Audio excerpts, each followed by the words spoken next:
묵상으로 시작하겠습니다.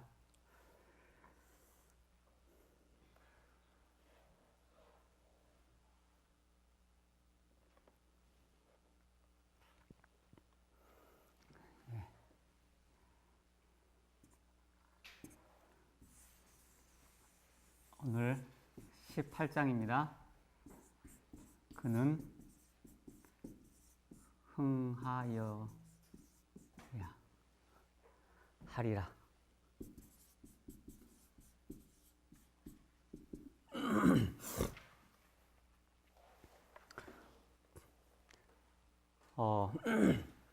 그는 흥하여야 하리라.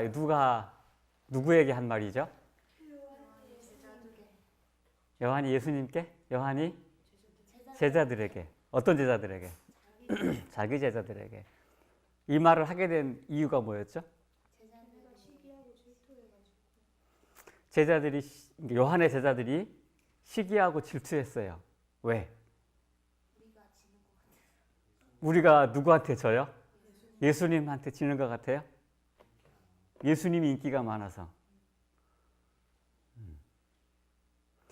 침례요한의 예수님의 제자들 중에 누가 침례요한의 제자였었죠? 요한과 안드레. 그죠? 그러니까 옛날에 자, 다시 봅시다. 여기 침례요한이 있고,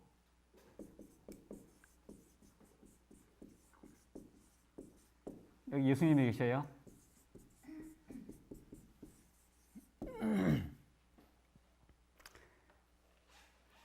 침례요한의 제자들 둘이 이렇게 갔죠. 예수님한테로. 요한과 안드레. 맞죠? 요한과 안드레뿐만 아니고 굉장히 많은 사람들이, 그죠? 무리들이, 이쪽에서 따르던 무리들이 예수님한테로 옮겨가죠.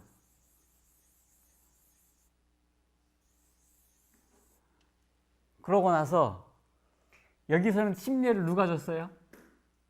요한이 줬죠. 여기에서 누가 줬어요, 침례를? 예수님이 줬나요? 예수님 아니죠. 친히 주시지 않으셨다 그랬죠. 누가 줬다 그랬어요? 예수님 제자들이 누가 줬어요? 요한과 안드레도 줬을까요? 그죠? 그러면 침례 요한의 제자들이 많이 있었는데 이 중에 남아있는 침례 요한의 제자들이 볼 때, 아까 인기 말씀하셨는데 시대성경 표현에 의하면 인기의 조류가 이렇게 흘렀다는 거예요.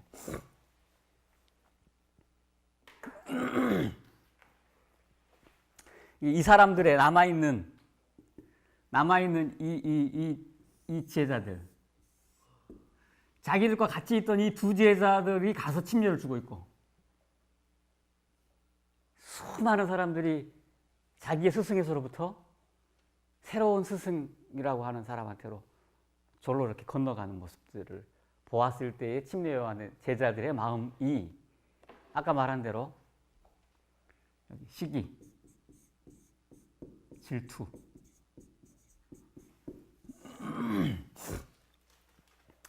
짧은 장이지만 시기, 질투 이런 표현이 한 67번 나오는 것 같아요. 아주 많이 반복되는 단어 중에 하나예요. 이 짧은 장에. 그러면 이 제자들은 자기들의 마음속에 일어나는 이런 이것을 시기하고 질투라는 단어로 표현했을까요? 어떻게 생각하세요? 뭐라 그랬을까요? 요한한테 가서 선생님, 내가 내 마음속에 지금 시기 질투가 생깁니다. 이렇게 말했을까요?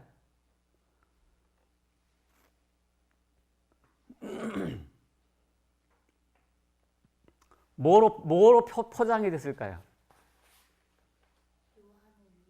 그렇죠. 요한을 위하거나 위하는 마음이나 위하다. 요한을 위하는 마음이거나 열심이거나 충성을 표현하지 않았겠어요? 근데 이 두 사람은 여기 가는 거 우리는 안 갔죠. 이런 식의 표현이지 않았을까요?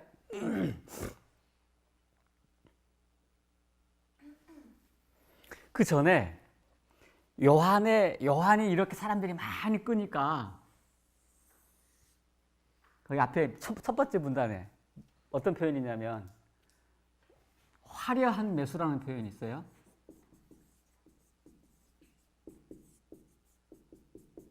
누가 누굴 매수한다는 말이에요? 사단이 요한을 아니면 제사장들이 요한이 이렇게 인기를 끄는 걸 보고 처음에는 이 시기 질투가 생겼지만 나중에는 요한을 보고 어떻게 생각해요? 내가 요한을 뒤에서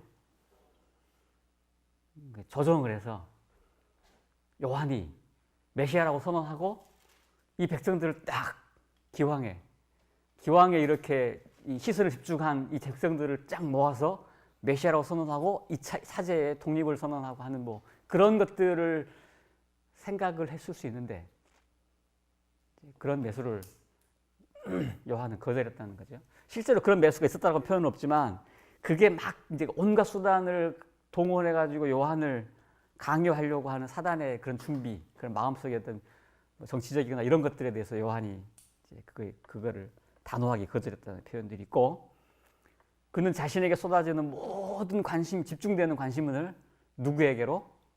예수님에게로. 그럼 제자들이 와가지고 막 하는 말이 그거예요. 그는 흥하여야 하리라 이렇게 말했나요? 네, 그는 흥하여야 하겠고, 그는 흥하여야 하겠고, 나는 쇠해도 좋다 그랬어요?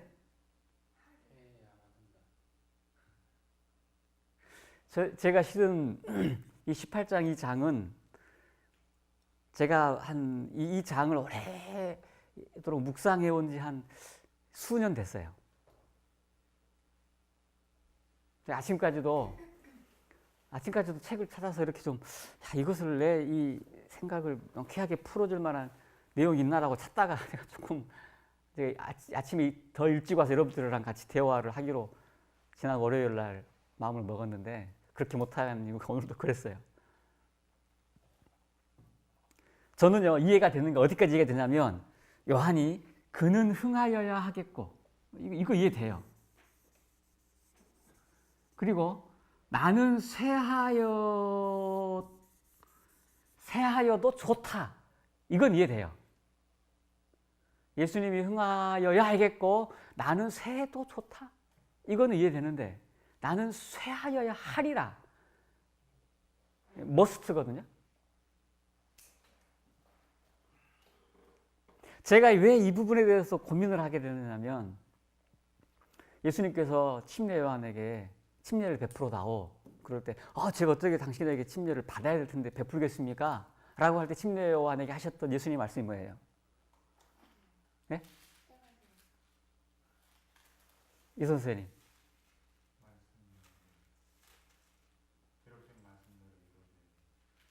그리고 또 그 말씀 안 하셨습니까? 우리가 합력하여 선을 이룬다. 여기 보면 합력하여 선을 이룬다는 거예요. 어찌 보면 예수님께서는 요한과 합력한다라고 하는 생각을 하신 거 아니에요? 제가 어려워하는 부분 뭐냐면 물론 침례 요한이 쇠하고 예수님이 흥하여야 한다고 한 이 부분에 대하여는 제가 고민이 없어요.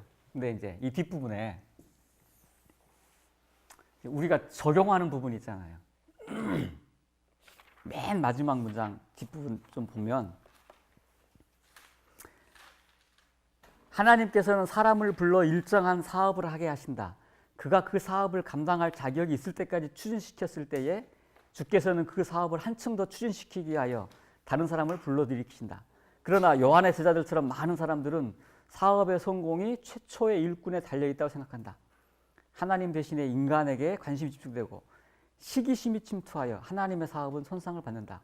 이와 같이 지나치게 존경을 받는 자는 자기를 과신하는 마음을 품도록 유혹을 받는다. 그는 하나님을 의지함을 깨닫지 못한다. 그러니까 무슨 얘기냐? 제가 이런 얘기를 이걸 적용을 해야 되니까 이렇게 한번 생각해 볼까요? 우리 교회 안에서도 여러 가지 리더십들이 있잖아요. 뭐 지회장님이 계실 수도 있고 연합회장님이 계실 수도 있어요. 근데 혹시 저는 잘 모르십니다만은 뭐 연합회장님이나 지회장님이나 합회장님이나 이런 선출을 할 때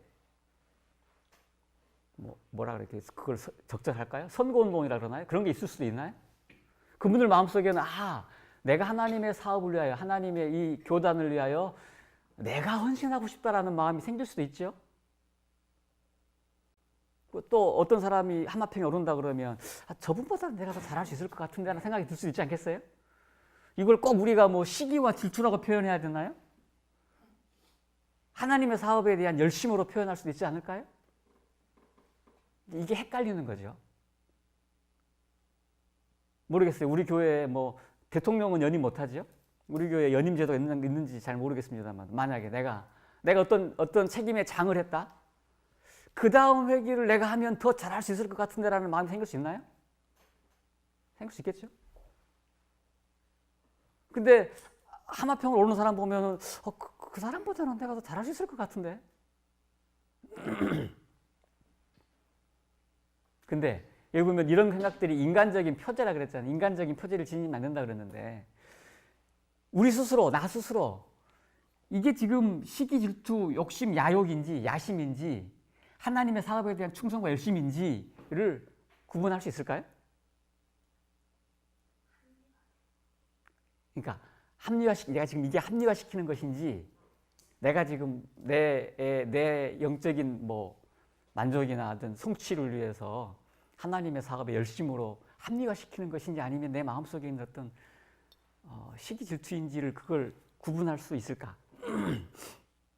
이런 문제들은 제가 있지도 않을 연합회장, 지회장, 우리 교회 대총회장 그런 리더십에 대해서 얘기했지만 우리 중에 보세요. 만약에 우리 중에 지금 이 그룹 안에서도 누군가에게 여기에서 인기의 조류가 있나? 서로 이렇게 관심들이 옮겨질 때에 마음속에 일어날 작용들이 있겠죠. 저는 실제적으로 선교회에서 이렇게 이제 후원을 하잖아요. 있을 법한 예를 한번 들어볼까요? 우리 선교회에 캄보디아 동남아에서 일하는 선교사 있잖아요. 우리 김동혁 선교사 있어요. 또 중동에서 일을 하고 라오스에서 일을 하고 중국에서 일을 하는데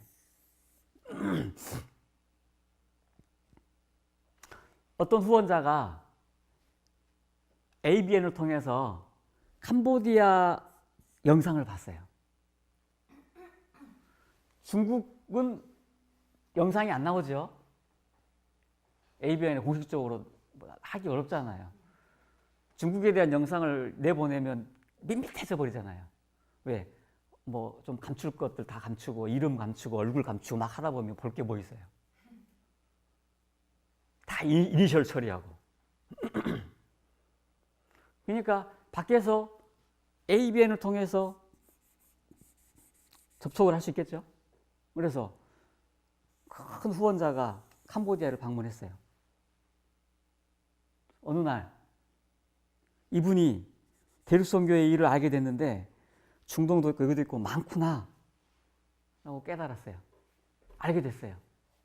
그래서 캄보디아를 후원하기 위하여 큰 자금을 가지고 마음에 결심을 하고 왔다가 이 자금을 좀 이렇게 이쪽에도 보내고 이쪽에도 보내고 해야 되겠다. 그럴 수 있나요?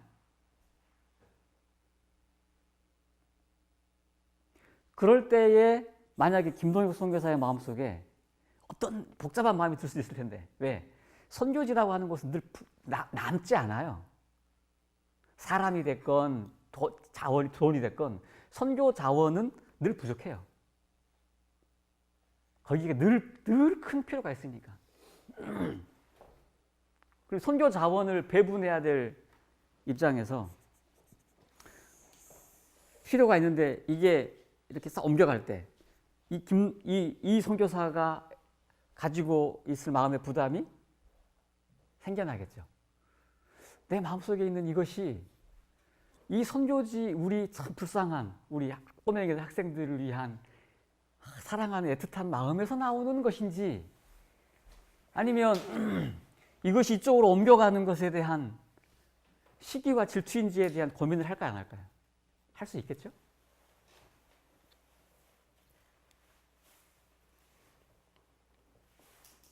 네. 제가 이제 캄보디아에서는 그렇게 한다 하더라도 제가 이 전체적인 것을 봤을 때 또 얘기해 볼까요? 사람들이 캄보디아, 라오스, 중동, 북한, 중국 이런 선교지는 후원하고 싶어 해요. 맞죠? 근데 여러분 상식 생각해 보세요. 이런 선교지를 엮어주는 한국 사업, 특히 ABN 같은 사업, 여기 후원한 사람 많을까요, 적을까요? 많지 않아요. 사람들은 주로 이게 본인들이 생각하는 가장 감동받고 적절한 곳, 그곳으로 자금이 바로 이렇게 직접 들어가기를 원하잖아요. 그러면은 한국에서의 일들, ABN의 사역들, 이거 누가 후원해요?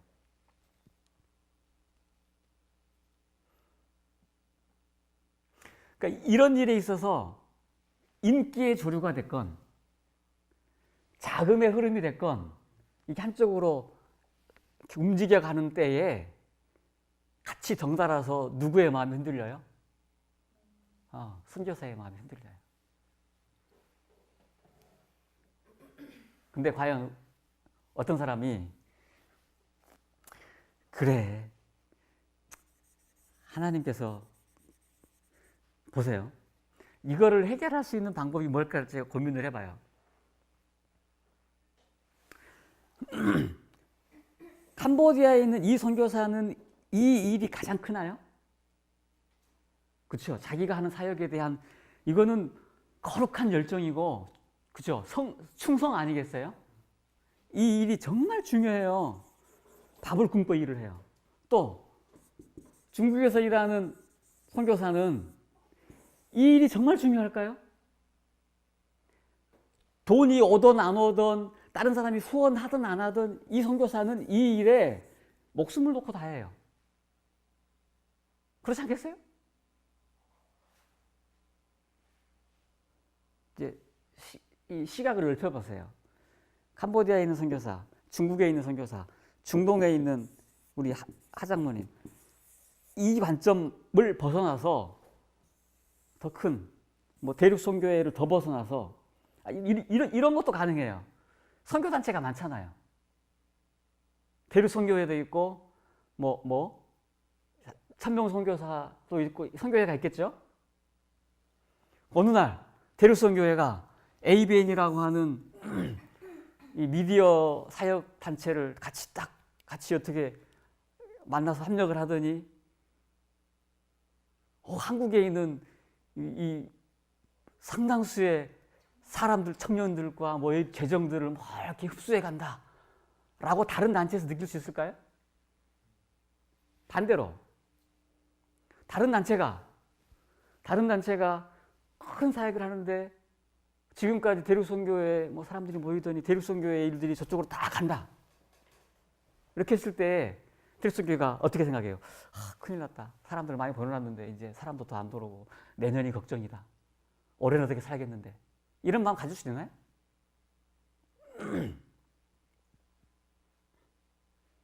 제가 이제 이런 생각을 하게 되는 이유는 이 요한과 침례 요한의 이 예를 맨 마지막 부분에 아까 제가 읽었던 코테이션이잖아요. 그것으로 제가 지금 적용해 보는 것일 때 다시 대륙선교회라는 관점에서 보면 하나님의 관점에서 보면 이 일이나 이 일이나 이 일이나 이 일이 다 하나님의 사역인가요? 그래요? 그러면 아까 이쪽에서 이쪽으로 이 사람이나 재정이 옮겨가는 것, 이쪽에서 이쪽으로 사람이나 재정이 옮겨가는 것에 대하여 이 사람들이 느꼈을 느낌이 전체적인 그림으로 보면 조금 달라지나요? 어떠세요? 뭐 편하게 집에 아이들 있잖아요. 여러분 형제들이 있죠? 이 내가 내 거, 형 주고 동생 주고 이런 거 이거 가지고 만약에 서로 마음이 불편했다 그러면 엄마는 뭐라 그래요? 형이 양보해라. 그래요. 어찌됐든 간에 둘 중에 조정이 되면 어느 한쪽이 많이 먹고 적게 먹고 하는 것에 대한 엄마는 나는 나의 필요만 생각하지만 부모의 입장에서는 이 필요를 같이 보지 않겠어요? 예를 들어서 어떨 때는 형이 양보해라 말할 수도 있지만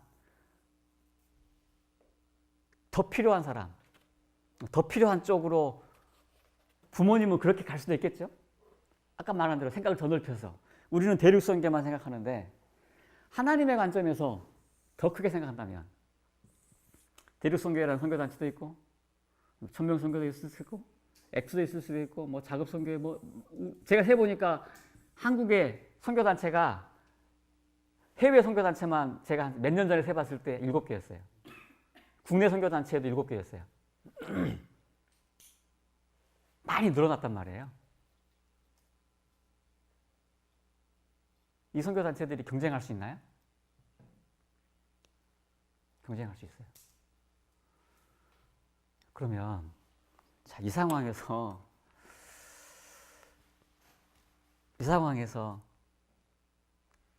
침례요한은 맞아요. 그분이 흥하여야 하고 내가 쇠해야 되겠다까지도 내가 왜 쇠해야 되는지 예를 들면 제가 이런 생각을 해봤어요. 왜 하나님께서 일을 이렇게 하지 않으셨을까? 침례요한이 예수님의 제자로 탁 들어가는 거예요. 예수님, 제가 이제부터 예수님의 제자가 되겠습니다. 그래서 침례요한의 무리들을 다 이끌고 예수님께로 탁 왔어요. 제가 생각해보는 인간적인 생각인지 분명히 인간적인 생각이겠죠. 분명히 하나님께서 이렇게 계획하신 목적과 뜻이 있을 거예요. 그죠? 왜 침례요한과 예수님이 제가 생각한 그 방법으로 합력하지 않으셨을까? 예수님, 이 침례요한 제자 둘만 보내지 않고 내가 쇠하여야 하리라는 마음으로 예수님의 제자가 됐으면 그래서 예수님의 제자 중에 한 명으로 침례요한이 들어갔으면 왜 하나님의 사역이 이렇게 바뀌지 않았을까요? 마지막 시대에도 자, 대륙 선교회는 이제 쇠하여야 하리라. 또 다른 선교단체 중동 선교회가 흥하여야 하리라. 우리가 꼭 그렇게 돼야 되나요? 저의 고민은 여기에 있었어요. 만약에 제가 그 위치에 서 있다 그러면 내가 지금 쇠할 때인지 흥할 때인지 내가 어떻게 판단할 수 있을까? 내 마음속에 오는 아까 말씀드렸던 이런 파란색으로 위하다, 열심, 충성 이런 마음과 내 마음에 있는 시기와 질투 요거를 어떻게 이게 잘 분리하지? 내 마음에. 이런 문제들은 제가 선교회를 같이 하면서 제 마음속에 있었던 문제들이에요. 사실은. 근데 여기서 이 장에서 예수님의 모습을 찾아본다 그러면 예수님의 모습이 여러분 어디 있는지 보셨어요? 예수님을 표현한 부분이 나와요. 이 부분에 예수께서는 그들이 당신의 제자들과 요한의 제자들 사이에 분열을 일으키기 위하여 온갖 노력을 아끼지 않을 것을 아셨다. 이 그들은 제사장들이에요. 제사장들이 시기질투를 하고 요한에게로 사람이 끈 것을 시기질투했는데 예수님에게로 다시 옮겨가니까 이거는 더 크거든요. 더 큰 무리가 옮겨가거든요. 그러니까 제사장들이 얼마나 그렇겠어요. 그래서 제사장들에게서의 작전은 혹시 무엇일 수 있냐면 사단의 작전이겠죠. 사단의 작전. 이 제자들과 이 제자들 사이에 싸움이었어요. 분열을 일으키기 위하여 온갖 노력을 아끼지 않을 것을 아셨다. 그리스도께서는 일찍이 세상에 파송된 선교사 중에 가장 큰 선교사 침례 요한을 휩쓸어 가버릴 폭풍이 닥쳐올 걸 아셨다. 왜냐하면 여기 휩쓸리면 이 침례 요한 같은 사람들도 이 분위기, 자기를 막 높여주는 것 같으면서 자기의 욕심들을 채우는 이 분위기에 막 휩쓸어갈 걸 아셨대요. 그래서 예수님께서는 여기에 다시 갈릴리 지방으로 가셨대요. 예수께서는 오해나 불화를 일으키는 모든 사태를 피하기 원하셨으므로 조용히 당신의 사업을 중지하고 갈릴리로 물러가셨다. 이 문단의 가장 마지막 문장이 뭐냐면 분열을 일으킬 듯한 사태가 발생할 때는 언제고 우리는 예수님과 침례 요한의 모범을 따라야 된다. 부딪히지 말라는 얘기죠. 부딪히지 말라는 얘기예요. 근데 만약에 제가 무슨 생각도 해봤냐면 어느 때 이쪽이랑 이쪽이랑 약간의 감정의 갈등이 있어 보이고 부딪혀 보이는 것처럼 보이고 이쪽이랑 막 하고 이렇게 보일 수도 있을지도 몰라요. 그런 때가 올 수도 있겠죠. 있을 수도 있어요. 이런 거는 자기 선교지에 대한 특심한 열심 때문에 그럴 수도 있어요. 그러면 저는 제가 배운 바로는 서로 화해하고 협력하고 우리가 보통 얘기하는 연합.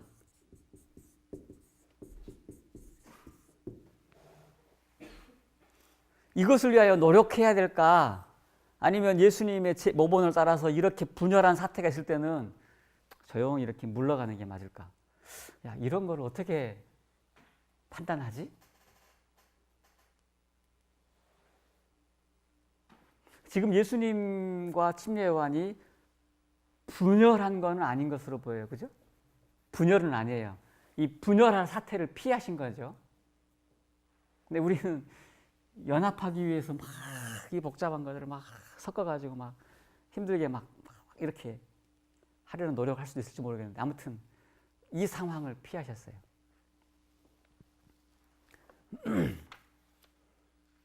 네, 제가 이런 것들을 어떻게 할 수 있을까를 제가 고민을 많이 해보면서 오늘 아침까지 제가 여러분 앞에서 이제 얘기를 해야 되는데 제가 오늘 아침까지 제가 찾은 것은 이 얘기입니다. 네 번째 문단일 거예요. 요한은 선천적으로 인간에게 공통된 결함과 약점을 가지고 있었으나 거룩한 사랑의 접촉은 그를 변화시켰다. 그는 이기심과 야심에 물들지 않은 분위기 속에 살았으며 시기에 돕기에는 초연한 사람이었다. 요한은요, 제가 지금 여러 가지 가능성이나 상황들을 상정해서 제가 얘기해봤잖아요. 연합회랄지 우리 선교회 안에 있을 아니면 우리 안에 있을 우리 가정 안에 있을 어떤 시기와 질투 이런 거 가지고 제가 적용을 해봤잖아요. 요한은 이 시기에 돕기에는 초연했대요. 요한은 특별한 사람이었다는 거예요. 요한은 성장할 때부터 시기하는 법, 질투하는 법, 경쟁하는 법, 불만을 터뜨리는 법에 대해서 몰랐던 사람인가 봐요. 그런 마음에 대해서 초연했다 그랬죠. 초연했다는 사람. 근데 그 이유가 뭐래요? 거룩한 사랑의 접촉. 거룩한 사랑의 접촉. 그 이유를 여기서 쓰기를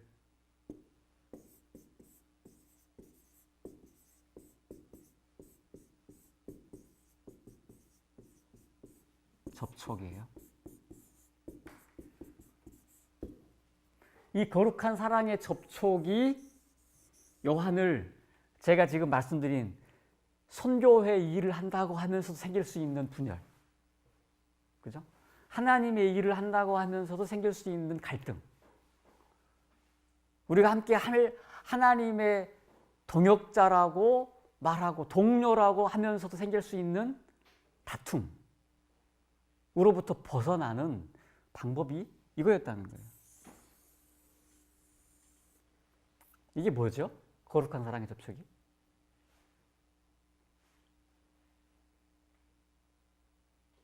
뭐였죠? 제가 이걸 생각하면서 저번에 은진 양이 일요일 날 앞에서 발표할 때 우리 했던 이야기 있잖아요. 투쟁의 시절.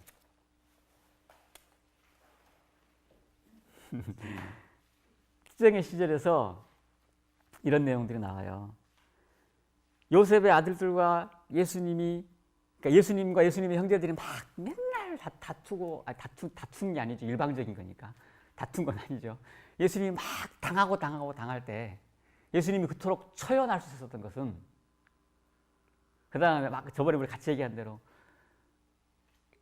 그들이 가지지도 않았고 갖기도 원하지 않는 재치가 됐건 인내가 됐건 뭐 베푸는 봉사가 됐건 무엇, 그들이 가지지도 않았고 갖기도 원치 않았던 그런 예수님의 아름다운 품성의 특질들, 이것을 보고 그 형들의 마음속에 생겼대요. 알았대요. 자기들은 왜 랍비의 교육을 받지 않냐라고 그렇게 주장했지만 실은 예수님께서 받는 교육이 훨씬 멀뚱하다라는 걸 알았대요.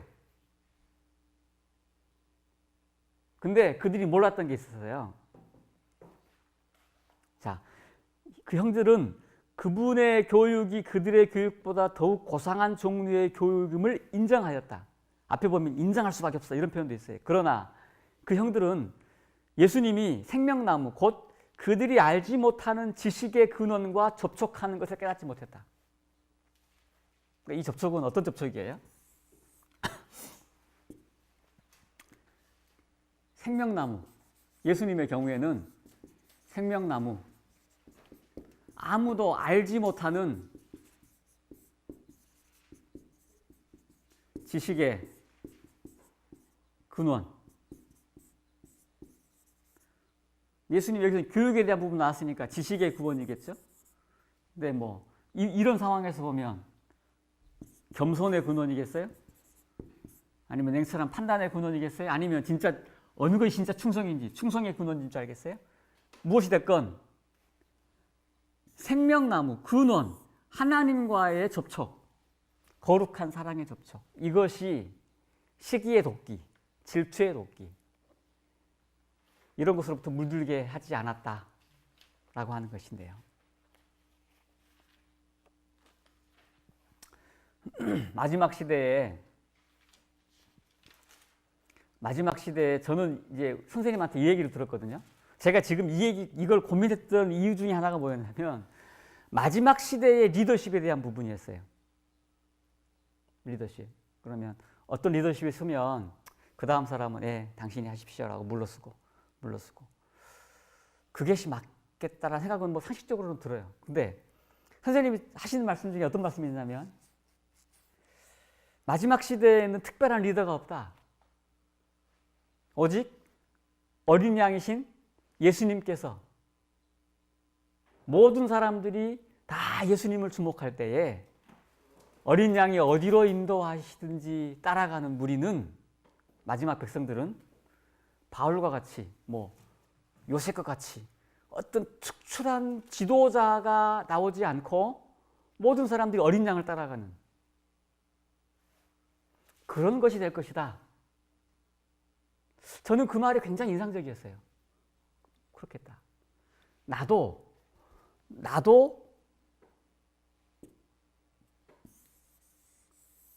수많은 사람들이 있는데 특별한, 마지막 시대는 특별한 요한과 같은 리더십이 나타나서 사역이 끝날 게 아니고 이 거룩한 접촉에 나도 접촉되고 여러분도 접촉되고 또 다른 사람도 접촉되고 나를 가르친 선생님도 이 거룩한 접촉이 돼서 예수님께서 어린 양이 이끄시는 대로 가는 게 맞나 보다. 그러면 예수님께서 말씀하신 합력하여 선을 이루는 연합의 가치가 이제 내 때가 됐습니다. 내가 물러나겠습니다. 라고 하는 그런 것도 뭐 때에 따라 맞을 수 있겠지만 이 가치를 더 집중해 보면서 떠오르는 생각들이었어요. 제가 아까 얘기했던 이 갈등과 조정하는 부분에 있어서. 제가 여쭤봤어요. 선생님한테. 선생님은 부부싸움 안 하세요? 둘이 다투지 않으세요?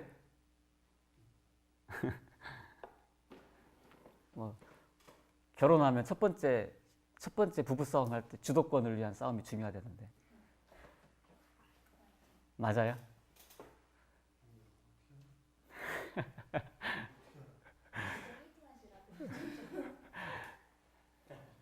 근데 선생님 답변이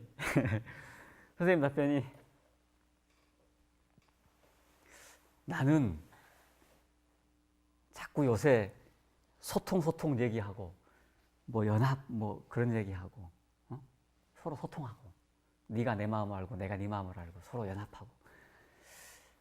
근데 사람과 사람은 가까워지면 가까워지려 할수록 어떻게 된대요? 반발을 일으킨대요. 반발을. 부부를 할지라도. 그래서 나는 우리 집사람하고 나랑 가까워지려고 하지 않고 예수님을 통해서 가까워지려고 그래요.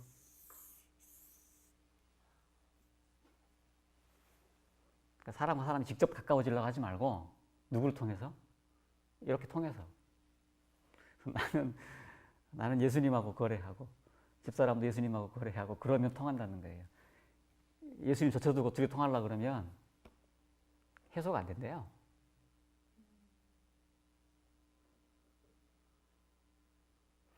모르겠어요. 마지막 시대에 우리가 예수님을 이렇게 줄기차게 얘기하는 이유가 사실 저는 어느 때에 제가 물러나야 될지 나서야 될지 다른 사람이 와야 될지 이걸 어느 때에 그걸 우리가 다 알아채지? 우리가 거룩한 접촉, 예수님을 향한 이 접촉을 끊임없이 유지하는 것에 더 고민해야 돼요. 그러면 사단이 모든 수를 써요. 사람의 감정을 놓고 사단이 말씀드렸잖아요. 이 시기하고 질투하고 충성이라는 이 감정을 헷갈리게 만든다니까요. 사람의 감정을 두고. 사단이 그래요. 근데 여기서부터 파생되는 여기서부터 다시 파생되는 감정이 얼마나 복잡한지 몰라요.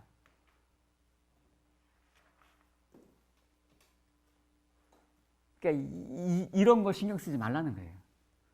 내가 그분과 거룩한 사랑의 접촉을 유지하는가. 그렇게 되면 예수님, 당신만 흥하시고 다른 것은 아무렇게 돼도 상관없어요. 그보다 나는 쇠해야 돼요. 이 내가 높아지려고 하는 것은 쇠해져야 돼요. 나는 쇠해도 좋습니다가 아니고 나를 높이려고 하는 마음은 반드시 낮아져야 돼요. 그거는 없어져야 돼요. 예수님만 높아지시길 바랍니다. 라고 하는 마음이 우리의 고백이 될 거예요. 우리가 사랑의 접촉을 유지할 때에 진짜 그 고백이 나오리라 생각이 들어요.